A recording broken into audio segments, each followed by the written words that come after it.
No one could believe that a trucking company had become a national obsession. Families played games spotting its green and red lorries. Children kept logbooks of their names, and fans even chased them across the country. With 25,000 members in its fan club and merchandise outselling deliveries, Eddie Stobart did not just run trucks. He built a movement that turned Britain's motorways into a living cult. This is the story of the moment Eddie Stobart became a religion on Britain's roads. Edward Piers Stobart was born in Cumberland on 18th April 1929 to devout Methodist parents, John and Adelaide, with the family farming a 32-acre small holding with 8 cows at Heskett Newmarket, south of Carlisle. His mother died when he was 12, and Stobart left the nearby Howbeck Village School at the age of 14. At 14, Eddie left the nearby Howbeck Village School to help his father on the farm and with occasional horse and cart work for Cumberland County Council.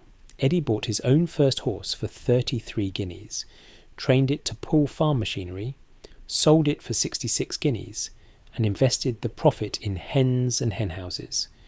The business was started by Eddie Stobart in the late 1940s as an agricultural business in Cumbria. In the 1950s, he and his father and brother built a business that undertook ploughing, threshing, ditching, carting, and spreading fertiliser for other local farmers. The first truck bought by Eddie Stobart in 1960 was painted Post Office red and Brunswick green with yellow lettering.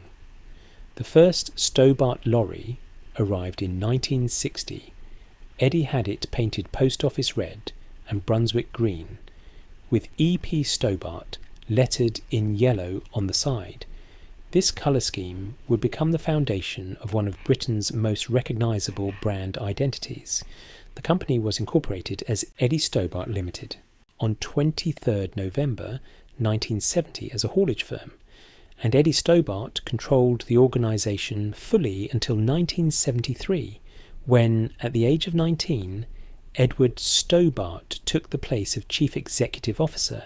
His son, Edward Stobart, took over the company in 1973 and is largely credited with turning the company into one of the country's biggest logistics companies. In 1976, Edward and the fleet of 8 lorries moved to Carlisle to be closer to the M6 motorway. In 1976, the Eddie Stobart Company took its first tentative steps into the haulage world, with just 8 trucks and 12 employees. Soon afterwards, they agreed an amicable split in which Eddie and his daughter Anne continued to run the non-haulage activities as Eddie Stobart Trading, while his son Edward moved to a new base at Carlisle to realise his ambitions under the banner of Eddie Stobart Limited. In 1976, Eddie retired and Edward took full control of the road haulage business and the name Eddie Stobart Limited. In 1976, becoming chairman. Edward, as a fully fledged entrepreneur, told his father, "Thanks, Dad, I can manage now," while Eddie told the author, Hunter Davies, "I never aimed to devote my life to work. I am by nature fairly laid back compared to Edward. I used to think to myself, what's the point of all his worry and rush? We are here to serve God, not mammon."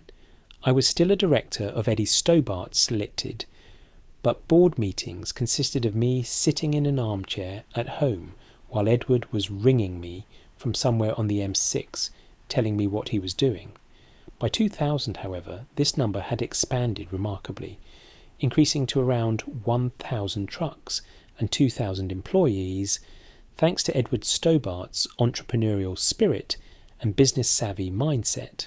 Having started with 8 trucks and 12 employees in 1976, by the turn of the century, the fleet had expanded to about 1,000 trucks and 2,000 employees, with depots all over the country. A lot of hard work, never declining an order, and a virtual paranoia about keeping his lorries, characterised by their tautliner bodies, immaculately clean, eventually paid off. and Edward started to get orders from larger businesses. The business was characterised by its taut liner bodies. On 1st April 1987, the company opened a depot in the English Midlands at Burniston. Other key elements in its growth at this time were the introduction of a new management team in 1986 and the opening on 1st April 1987 of its first depot in the English Midlands. One of the key success factors for the company was its specific emphasis on building a strong reputation and corporate image. For example, in the 1980s and 1990s, if any driver was caught not wearing a tie while on duty, he or she could face disciplinary action. Stobart himself had an instinct for public relations. He was the first haulier to impose a jacket and tie uniform on his drivers. He was the first to realise that the bar on the back of the truck obscured the company logo, and the first to modify his vehicles accordingly. Under Edward Stobart's stewardship, drivers of Stobart trucks also wore collars and ties, and were instructed to wave back and honk their horn when signalled by a passerby. In order to maintain brand image, in the 1980s, the company had a policy that all drivers must wave back and honk their horn in the traditional truck driver fashion when signalled by a passerby or Eddie Spotter to do so. He wanted to smarten up the image of truck drivers and the industry, and to his credit, he did, says Mr. Dossetta.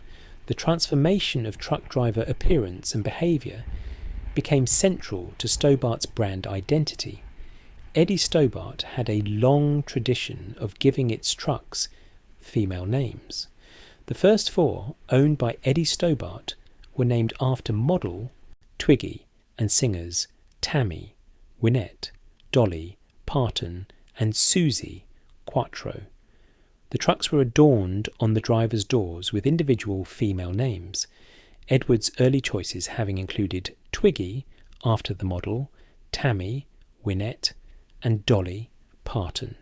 He pioneered the practice of giving his trucks female names: Twiggy, Joan Doreen, Excelia Elizabeth. They soon became something to be looked out for by bored motorway drivers on family schleps, or sales reps sick of Radio 4, who began to collect sightings of the giants of the road. For many fans of the Eddie Stobart brand, it was the decision to give the trucks female names that was Stobart's real stroke of genius. Not only did this give the trucks the personal edge for which they are so famous, but it also enabled the development of a strong fan base of enthusiasts who could spot the trucks, identifying them with these names.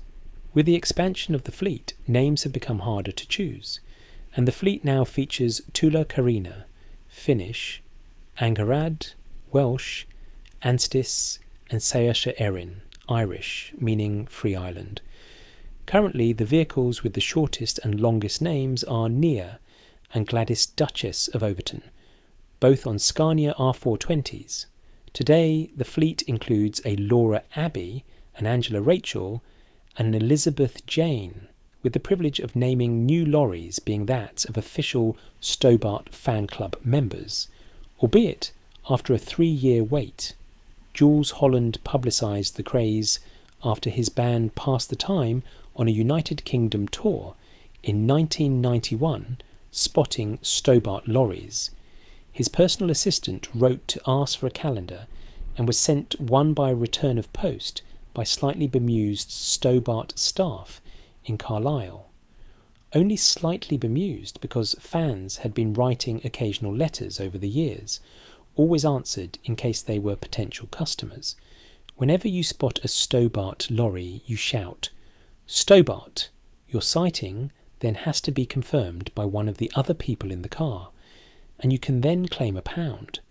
When you go past a depot, there might be 20 Stobarts there, and some people try to claim £20, but that is obviously fraudulent, and I make up the rules, Holland said. He hoped his motorway pastime would become a national game, But it already was. Hundreds of fans came out of the Stobart closet after the article. Enough to establish the official fan club in 1992. It got 500 new members a month even before this book was published. Steve Hayes, editor of Trucking magazine, says an off-the-cuff remark by a BBC Radio 2 broadcaster about 10 to 15 years ago was one of the catalysts. It was just a remark on a breakfast show, but it seemed to fire imaginations, he says. Eddie Stobart's name became more than a brand. It became a movement. By the early 2000s, the company wasn't just running trucks. It was commanding a fan club that reached over 25,000 members across the United Kingdom. These weren't just casual admirers. Members received official fleet manuals and spotter guides listing every truck by name, with boxes to tick after each sighting. It became a national pastime, a uniquely British hobby where families turned motorway trips into Eddie hunts. Children squealed when they spotted the green and red lorries. Parents slowed down to check the name painted neatly under the driver's window, and even celebrities like Jules Holland and Ronan Keating proudly joined the fan base. The company's merchandising empire grew just as fast as its fleet. Everything from teddy bears, model lorries and colouring books to tapestries, mugs, boxer shorts, and even Eddie Stobart branded tea found its way into British homes. The range was so profitable that at one point the fan club's revenue rivaled and even surpassed the haulage division's profits. This blending of industry and pop culture was unheard of. A logistics firm had become a lifestyle brand. For some, spotting Eddie Stobart trucks was no casual hobby. It was a passion bordering on devotion. Fans like Ina Poulton from Gloucester built personal archives with hundreds of photographs. She confessed she preferred Volvos over Scanias because their names were easier to read. Another legendary fan, Alf Cooper, a 77-year-old retired bank officer, once drove 25,000 miles in a single year just to tick off every truck on the list. The obsession found new life on television. Channel 5's documentary series Eddie Stobart, Trucks and Trailers, turned truck drivers into celebrities, while Top Gear and ITV4's Smart Truckers, narrated by Paddy McGuinness, showcased the company's professionalism and charm. The Wurzels even released the song I Want to Be an Eddie Stobart Driver, celebrating the firm's 25th anniversary, while compilation CDs like Eddie Stobart Trucking Songs became bestsellers among British motorists. Through the 1990s and 2000s, the brand grew from logistics powerhouse to national entertainment. Branding experts often describe what Edward Stobart achieved as one of the most extraordinary marketing feats in British history. He took something ordinary, heavy goods transport, and made it personal, colourful, and human. People like what's on trucks, but they don't like trucks, one analyst said. Edward changed that. He made them friendly, recognisable, even fun. By naming every vehicle after a woman and insisting that his drivers wear smart uniforms and wave to passing families, he gave the business a heart. Edward Stobart also recognised the power of the next generation. He aimed the brand directly at children, launching kid-friendly products and even an animated TV show, Steady Eddie, complete with its own toy line. The result was a loyal following that began in childhood and carried into adulthood. Parents often describe motorway trips where truckers honked and waved to their children, turning dull car journeys into moments of excitement. As technology evolved, so did the spotting culture.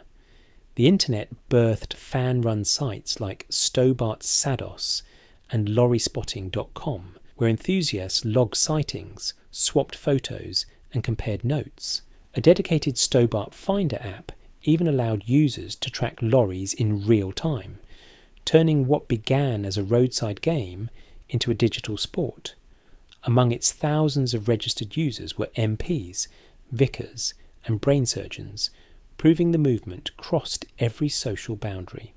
Behind the fandom was a serious business empire. At its peak, Eddie Stobart operated over 2,700 vehicles, 3,500 trailers, and employed 5,000 people across the United Kingdom.